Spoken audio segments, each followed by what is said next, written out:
I'm Linda Egnatz, and I'm the Executive Director of the Global Seal of Biliteracy.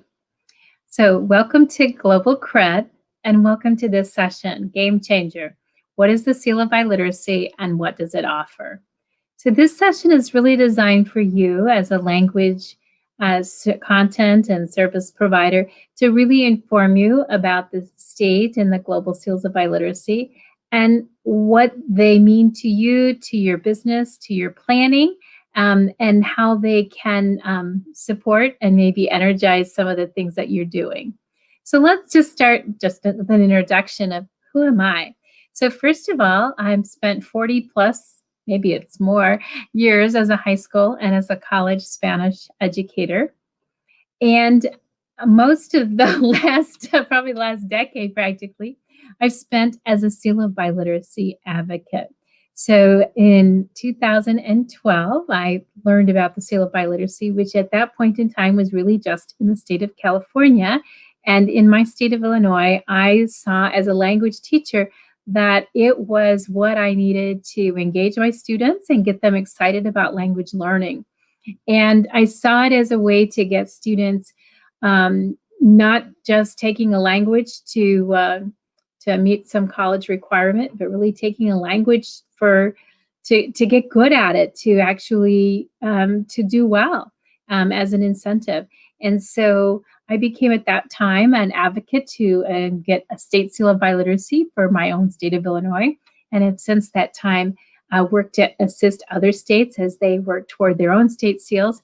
And in 2018, left the classroom to go bigger and take on this incredible mission of the Global Seal of Biliteracy and make the possibility of a language credential possible for anyone who was interested in getting certification for their language skills.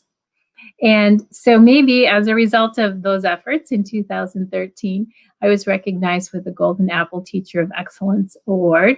And in 2014, I named the 2014 ACTFL National Language Teacher of the Year. And just currently, I serve on the Joint National Committee for Languages Board as a Board of Advisors member. And so all of that to say, I'm pretty passionate about languages, and I'm mostly driven by the opportunity to help language learners level up their skills and then leverage them for the future. And that's really, truly what this session is all about, is how you can be a part of that mission with me. So let's start with a little introduction. So what is the Seal of Biliteracy? Essentially, it's a recognition that's awarded to certify language skills in 2 or more languages. The state seals, of which you may become familiar or have already known about, are in most cases awarded just to high school seniors, in most cases in public schools that have opted to participate in the program. For me, that was my initial experience, and actually as the pilot school for the state of Illinois. And it was because I saw language learners as just doing seat time. Language learners, by and large, were taking a language for 2 years to meet some sort of arbitrary 2-year language requisite for meeting a college entrance requirement. And it was like 2 and out the door. And they were there just to get by. So getting by to get that requirement or on their transcript meant all I really needed to do was to get a C. There wasn't any commitment to learning, being there to learn the language. It was being there to get that check off on my transcript.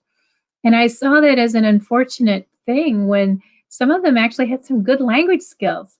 And so we would see that huge drop off after second year.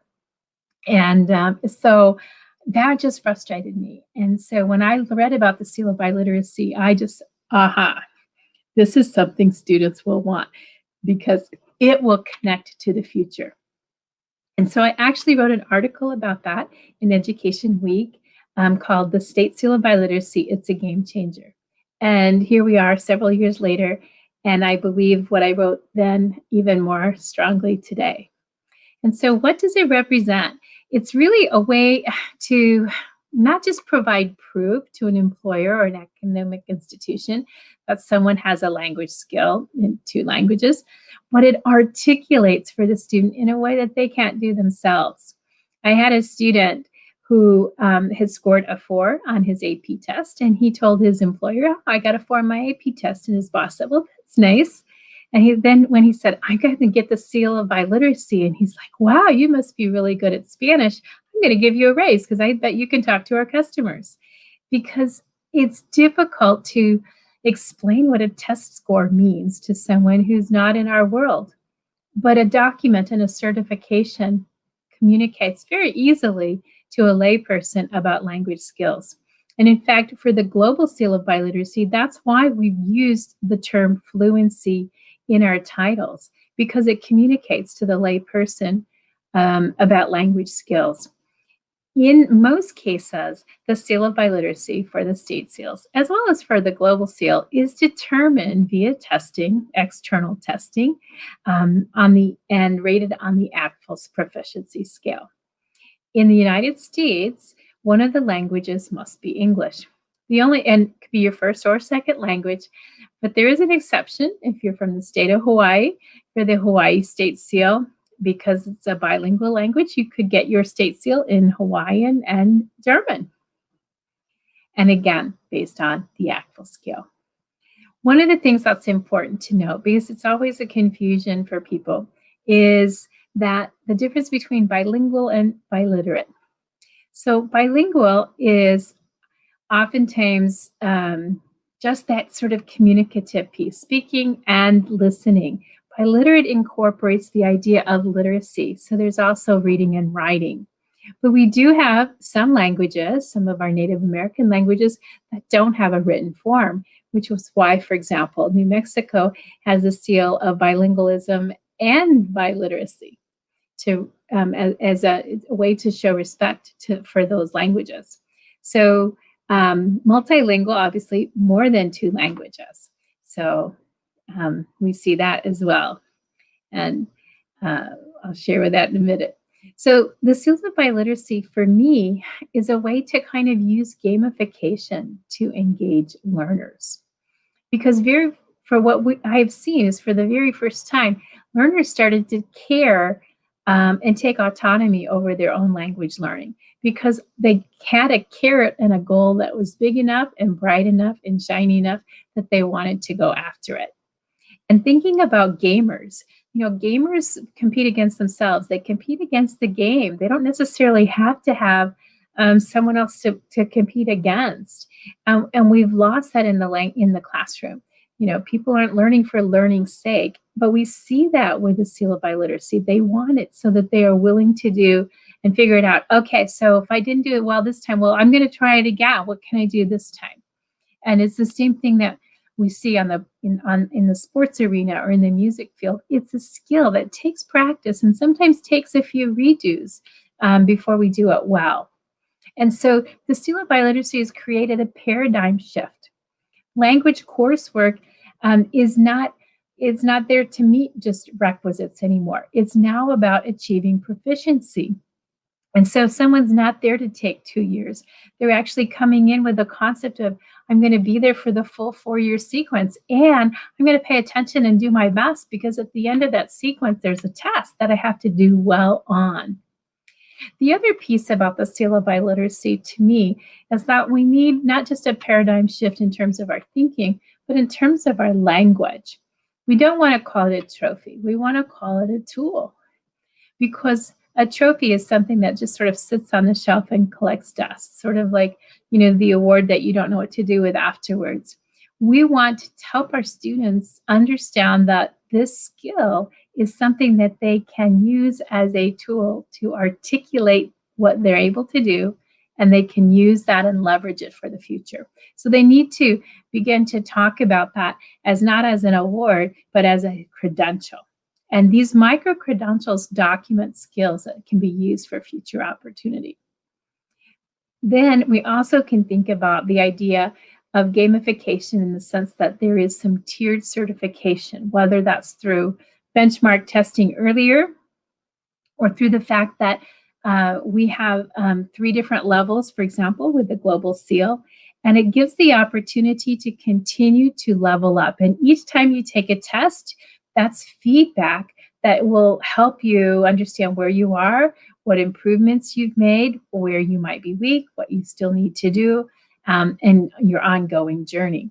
And it allows language learning to be a lifetime love instead of a one and done, pass, fail test my senior year. Lastly, it provides some great benefits to academic programs as well as to employers. It gives you an opportunity to identify and measure skills that benefit everyone, the individual, as well as an employer. So just as a quick kind of summation of the State SEAL programs, and they're sort of the game basics, you'll notice that each of these are just a few of the state seals. They're quite different. I mentioned earlier that New Mexico has that sort of bilingualism and biliteracy. I'm in Illinois. We just have our seal of biliteracy, but my neighboring state of Indiana, they have the, sort of they call it the COMP, is the Certificate of Multilingual Proficiency. So they kind of did one better than we did. And each one is unique and has its own sort of criteria and its own guidelines. And typically, it is only awarded to high school seniors. And there's some pluses and some minuses to that. It makes it a special senior honor. And in some states, they do allow the senior to earn it earlier. But in many states, they have to take the test the senior year, or maybe in the junior or the senior year. What that means is if a student has tested earlier, maybe because they were in a dual language program or took the AP in the junior year, they might have to take it again their senior year, or they might just not take it and then they don't get the certificate. It also means that the student can't necessarily leverage it for early admission opportunities they might apply for before they actually get the award. For the state seals, they do, again, each state is completely different. Some schools have to apply for the Department of Education. In some cases, it's the student who applies. There may or may not be reporting required. There may be an administrator that needs to oversee the program. There might be recognition costs. There may be, again, they determine the cost of testing and so on. How to play? Well, schools have to play by the rules, whatever those state requirements or guidelines are set up. Obviously, they will need to organize testing, and is there any kind of recognition that might be done? And in some cases, some schools must opt in. Sometimes if you're in a district, all schools must participate or none are allowed to. Sometimes public schools are only allowed to. Other states also allow private schools. It just depends on the state. And again, each one has its own proficiency level and different types of tests or requirements of evidence. So it's it's varied according to the needs of the state, and that's obviously their prerogatives. The Global Seal of Biliteracy is a little bit different. It is not a government entity, so we have the sort of freedom of doing things a little bit differently, and so our game basics are unique. First of all, you can play as an individual, so someone could apply as an individual. That's been important for someone who is in, for example, a school district that did not opt for a state seal but still has language skills and wants to be recognized. But they can also apply as a group. And we have a number of schools that participate in both a state and a Global Seal program. And that's actually can sometimes be a very complementary situation where, for example, if they have a character language and it's an intermediate high state, for example, my state of Illinois, that's very, very difficult in a 4-year program. And so some of the Chinese students might get at least the Global Seal at functional fluency, and maybe they wouldn't otherwise be able to reach the state seal. But we also see situations, for example, in the state of Washington, where we have a number of the dual language students who are graduating at advanced low, and they have a state seal at intermediate mid. So they would not normally be recognized at the level that they have achieved with their state seal. So I think it's the best thing is how can we best honor the students and what will best serve those needs. When we look at the state seals, we talked about they had a skill in 2 or more languages. It's the same for the global seal. In that way, they are exactly identical. Where can you play? Learners can test anywhere, and there are consistent rules. So it depends. One of the issues sometimes with a state seal is depending on what state you are, universities may not know what your program was, but with a global seal, it's the same everywhere. And there are, again, 3 tiers of play. So functional fluency, working fluency, and professional fluency. This gives you a little bit of a glimpse of what those state seals look like. The majority of states have a certificate or their award at the intermediate mid-level. They have a number after it. They have 2 awards, maybe like gold and silver or bronze and platinum. We have some states that allow for maybe a test, but they might have another option. For example, a seat time option or a grade point average option as well. And we also have a couple of situations where the state may have certain languages might have a different set of criteria because it's a more difficult language to learn. And so you'll see the global seal levels above and how they fit together. So there is wide diversity among the state seals, as you can see. If you want to learn more about your state seal of biliteracy, the Global Seal has a great bank of resources. We have not just research and data, but also this interactive map. You can click on your state and be taken to a page that features the state information. So it'll have a basic overview. It will have tests that are commonly accepted by that state. It will also have the law or the school code for that particular state and a link to that state's website. So everything kind of all in one place. If you're looking for a particular language, what kind of tests are available for Vietnamese, for example, you can go to our language page and find a list of tests that might be available. We have tests that are available in over 100 different languages.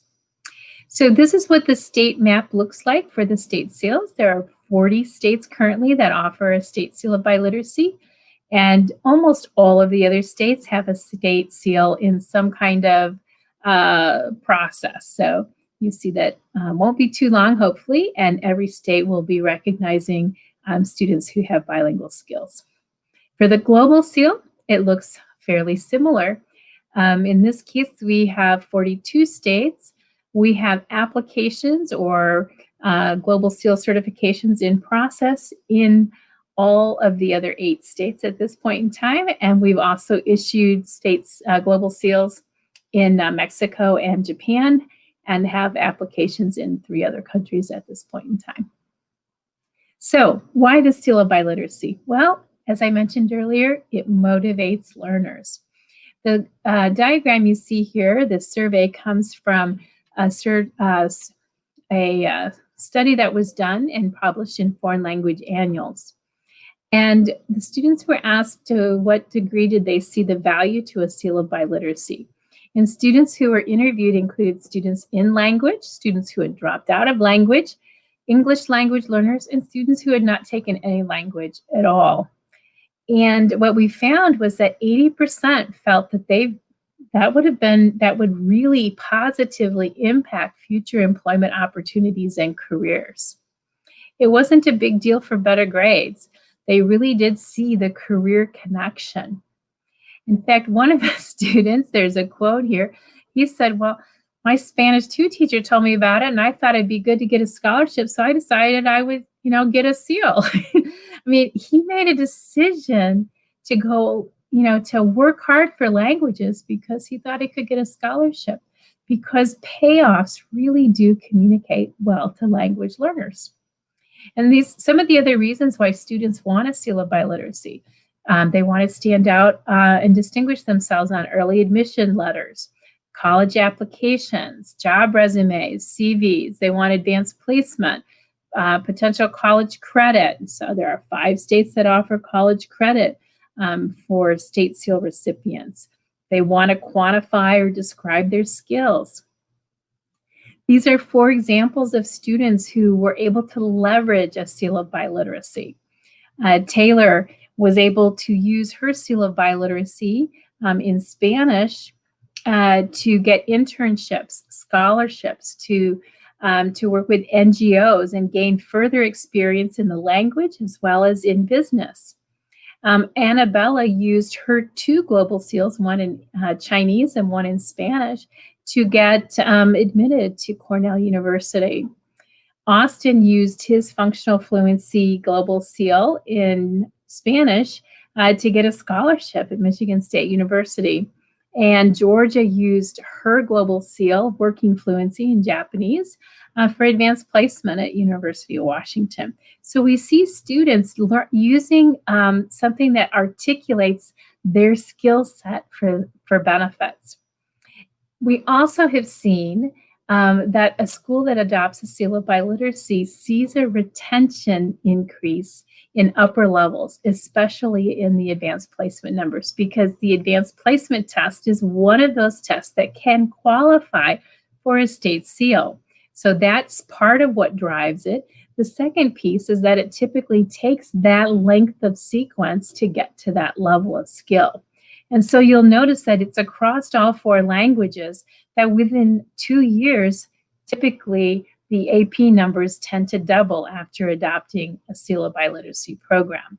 And that's a pretty impressive piece to happen, especially in some of our languages, that smaller languages that sometimes struggle for enrollment. I like this quote where the student said, before I was like, why am I in this class? It gives you a motive to finish. And I think that's really, truly exciting. For the Global Seal of Biliteracy, it's also available to not just adults, but also to college students. And college students are those who are uniquely in a position to want to add something to distinguish themselves and set themselves apart on a resume as they're applying for colleges and for the workforce or grad school and medical school and so on. And this is Anna. She got a global seal in both French and Italian. And she just said having the seal was really, can help getting a job. And she got great application options because of her global seal. So it's a good idea because we saw that at both the high school level as well as at the college level that students see the connection. So if I'm providing language content, that's a great way to think about making the connection. How am I making a connection with content, with the world of work, with a seal of biliteracy or a specific language proficiency level and skill set? And so if we think about this context of the oral proficiency levels in the workplace, this is a poster downloadable from ACTFL or pre-printed, and it lists professions that correspond to specific areas of work. I mentioned earlier that we use the fluency term. When someone asks you, do you know a language, and they're a layperson, and you say yes, the first thing they say is, well, are you fluent? As a language educator, it's like, that's the last thing I want to own up to. Like, I know everything I don't know. But it's a typical conversation piece. So we tried to clarify and quantify what is fluent. And so functionally fluent is the first time you're able to sort of play on your own. You can get by. Maybe it won't be pretty, but you can independently act in the language. And so we see those skills at that level, those repetitive pieces of a cashier or a sales clerk or, someone who does the same tasks, helps someone fill out forms and so on. And we have working fluency at the advanced low, the K-12 language teacher, the person, the nurse, the person who's, can do that past narrative, and the customer service rep. Well, what happened? And our advanced high, that person with professional fluency who has fairly sophisticated language and in terms of being able to use the language for very specific and academic purposes. And so it helps students to see that, it's not an all or nothing proposition, that their language skills have purpose at each level, but they can continue to grow them and then open up new doors of opportunity. The Global Seal is specifically serial numbered for that purpose. And so it allows them to add it to their resume or to their CV or right onto their LinkedIn profile not under awards, because that's nice, but actually under something that shows what you can do, licenses and certifications. And so that's what we really do want to highlight, because it is something that relates back to the can-do statements. It's what I can do. And pay differentials or bilingual pay are oftentimes linked to the need to have these credentials. They can be found in the health industry, oftentimes in government service work, and in social work jobs and others where language might be required with customer-facing events. And this is an example of that. This comes from ZipRecruiter, that the average nursing salary was $70,000. American Nursing Association said that there's an average national pay differential of about 7%. But according to ZipRecruiter, the bilingual nurse average was $85,000. So it certainly pays to be bilingual if you're a nurse and you have working proficiency in a language. But this is something else, as a language service provider, you might also consider. And those are the benefits to educators. And as a language service provider, you might think about how educators can partner with you to create that pipeline of translators that you might be working with. Because and how can you support and serve educators? Oftentimes, educators have sort of left their own language skills behind. I often joke that, I don't write very much anymore. I write passes, and that's definitely at the novice word level.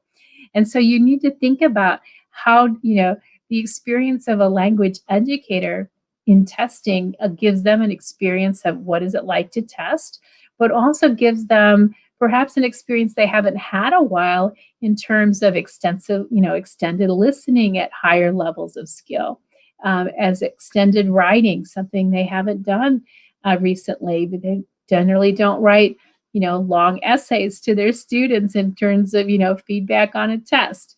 And so these are all things we need to think about. And that was the feedback we got from Angelo, that when he earned his Global Seal, it really helped him understand, how he was going to help his students improve. And the idea of leading by example. And it may also help as we think about how we align our goals for proficiency outcomes, so that we really think about are we aligning that begin with the end in mind, all of that curriculum and all of that work for a Global Seal or a State Seal of Biliteracy as the outcome? Are we doing that along the way with that kind of outcome? Because learners sort of need to know their current level. Are we identifying this is a novice high task? This is an intermediate low task? Are we being, really helping them understand the language of proficiency as they are working through tasks? And the more they understand those pieces, the more informed the feedback will be and the more autonomous they can be about their skills. The other piece I think becomes more critical and more important as they get to that sort of intermediate mid is where the stall happens. And we've seen this as we've looked at thousands of tests, is where they have enough language to get by and to get lazy.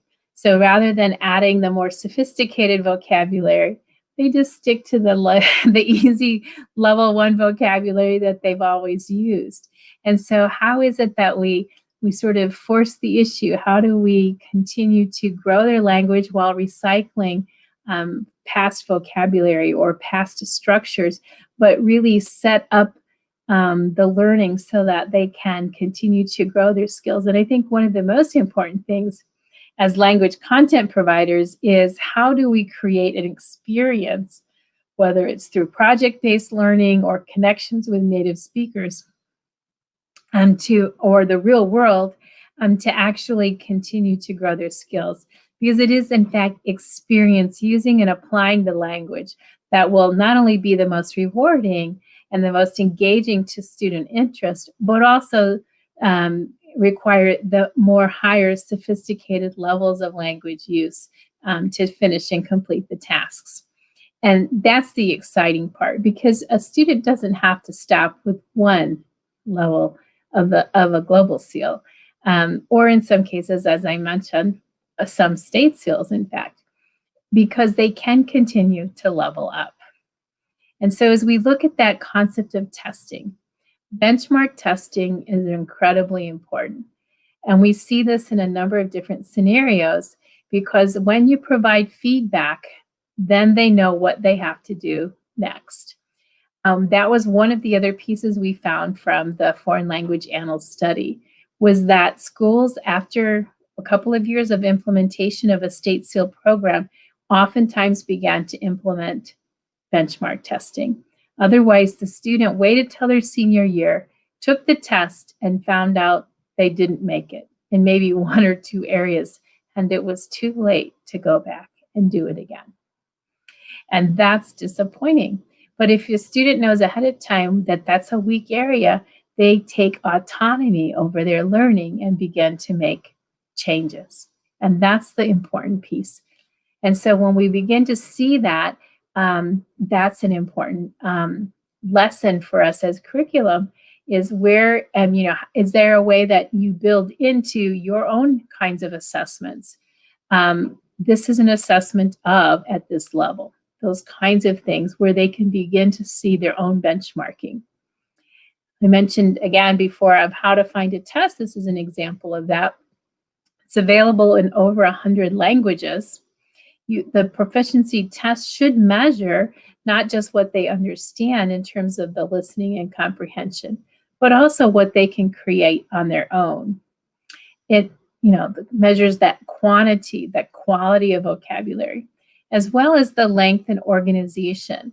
One of the issues we might think about as a content provider is oftentimes we see this with proficiency tests, is that they have, it's not that they haven't done a listening test activity or a writing test activity or a reading test activity, but they haven't done 5 or 6 of them in a row before. And so they lack endurance. And that's oftentimes the breakdown of the intermediate mid student, is they don't have stamina or endurance. So that's something to think about as a language content provider, is how can you build that in for the student? And so again, we mentioned these are all based on the actual scale for the Global Seal beginning in 2021. The Global Seal of Biliteracy will also be adding some selective CEFR, Council of Europe scale tests as well. So back to that leveling up concept of gamification. When a student gets back a 4-skill test, these can really provide them with some information that will help feed that, again, not just the learner autonomy, but the spirit of the leveling up. Very few individuals will have the same score in all 4 skill areas. If I'm shy, maybe my listening is going to be higher score than my speaking. But if I have a Spanish-speaking grandmother, maybe, my listening is going to be great and my speaking is going to be not so bad either. We have different strengths and weaknesses. But what we often find is that a student's strength, and we've looked at thousands of tests, their students' best strength is usually 2 sub-levels above their weakest score. And so what that means is when a student finally gets to the functional fluency level in all 4 scores, they're usually at the advanced low in at least one, maybe more than one of those skills. And so the student does not say, I'm functionally fluent. They say, wow, I'm at advanced low. I just have to fix my reading. And it really gives them a sense of making progress. And that's important, because typically students are measuring themselves by grades. And if I'm a B+ in September, I might still be a B+ in March. And I feel like I didn't get any better. I did get better because The March grades reflected more work and more responsibility and more content that I had to know and be able to do.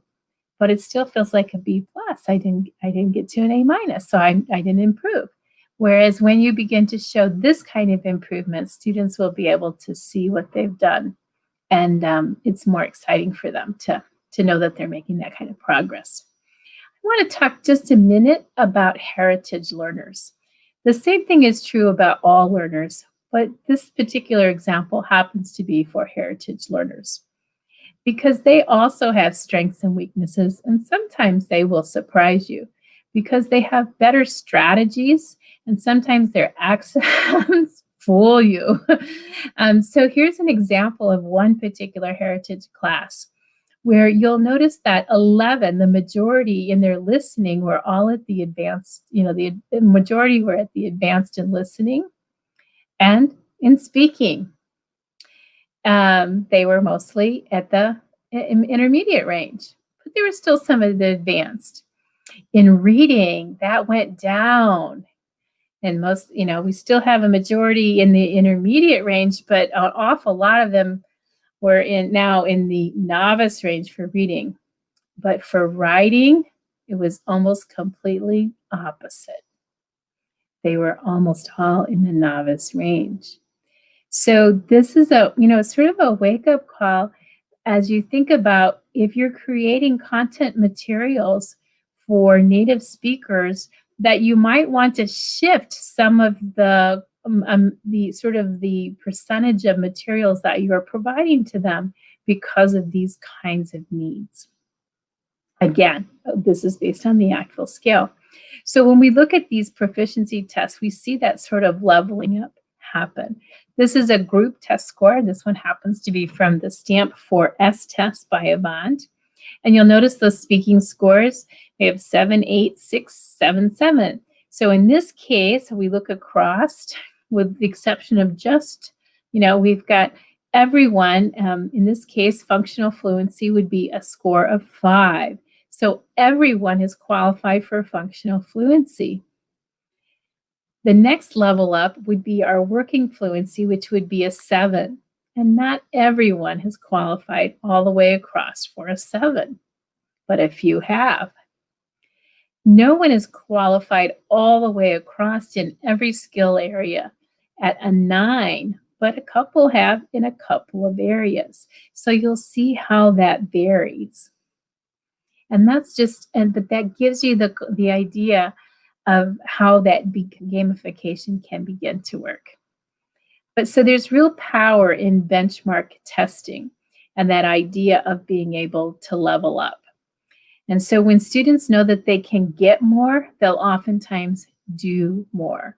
In Albuquerque, New Mexico, their state seal is at the intermediate low level. So there wasn't a lot of incentive to work hard.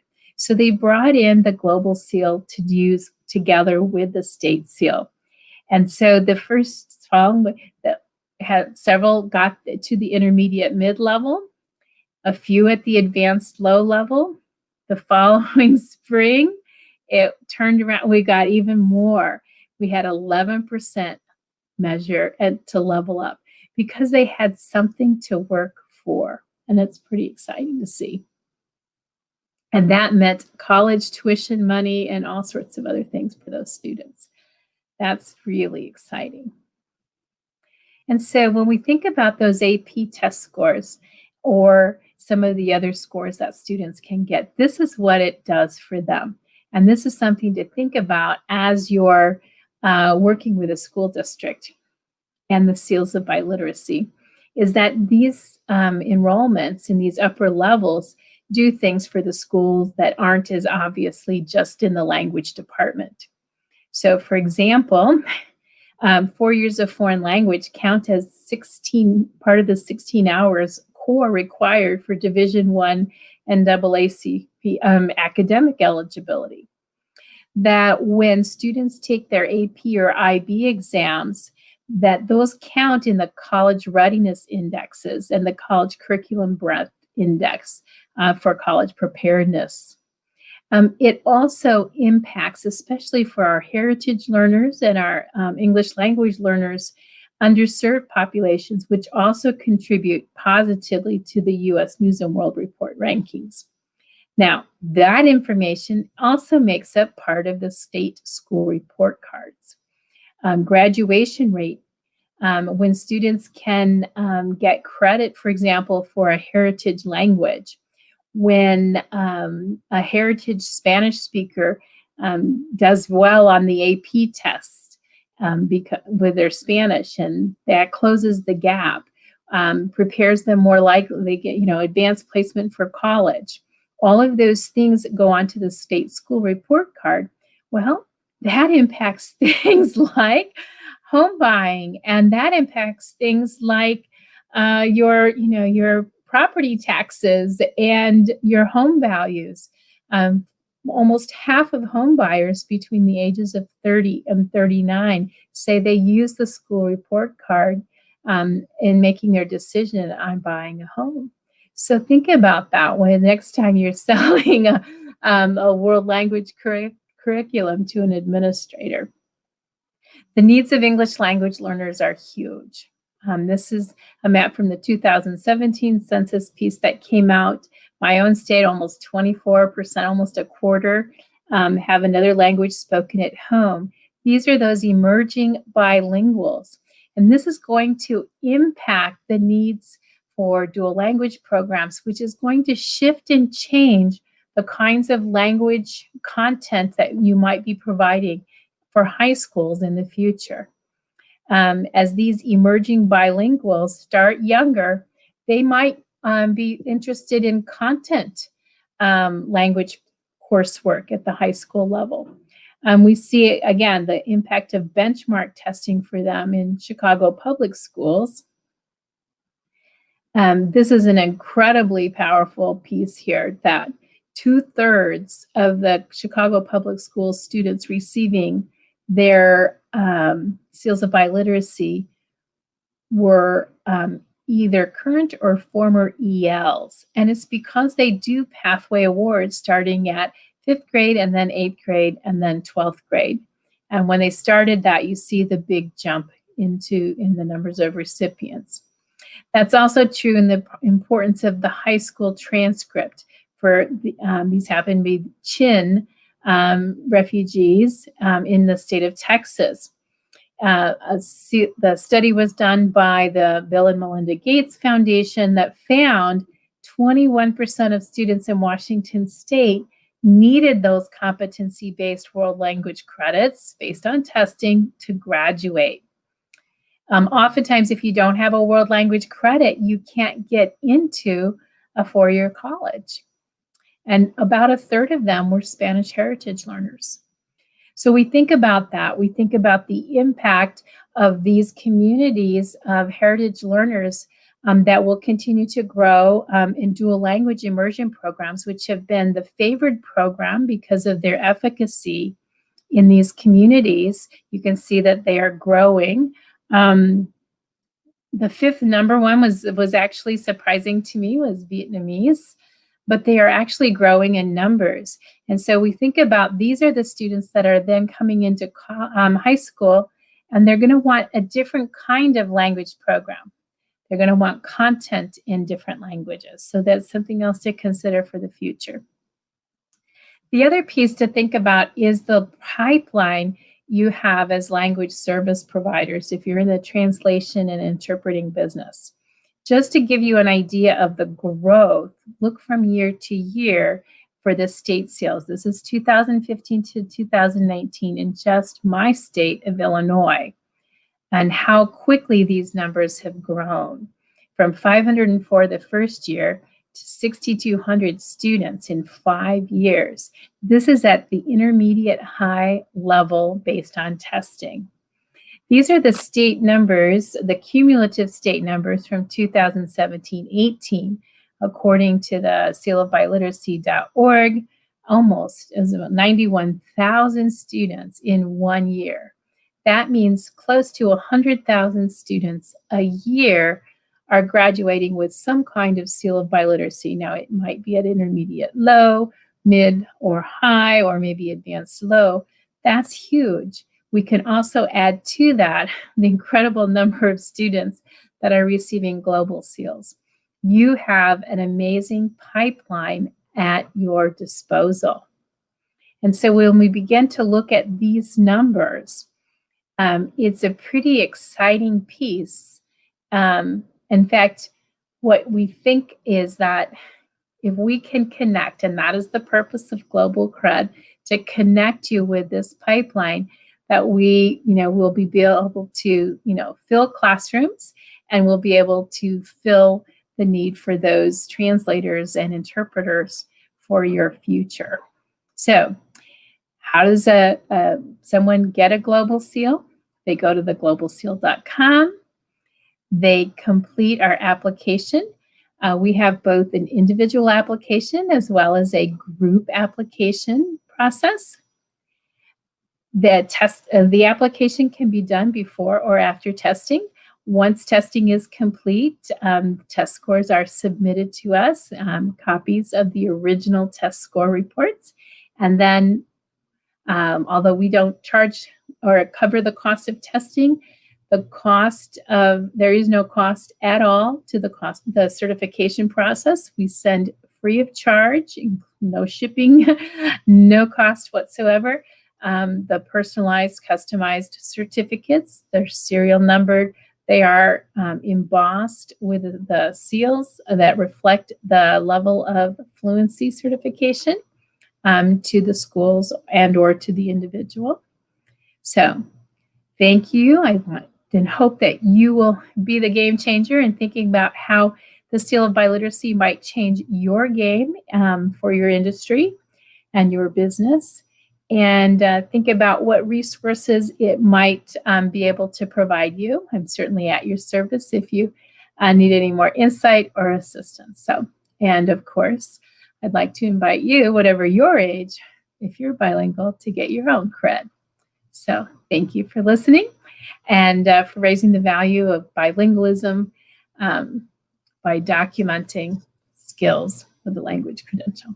Thank you.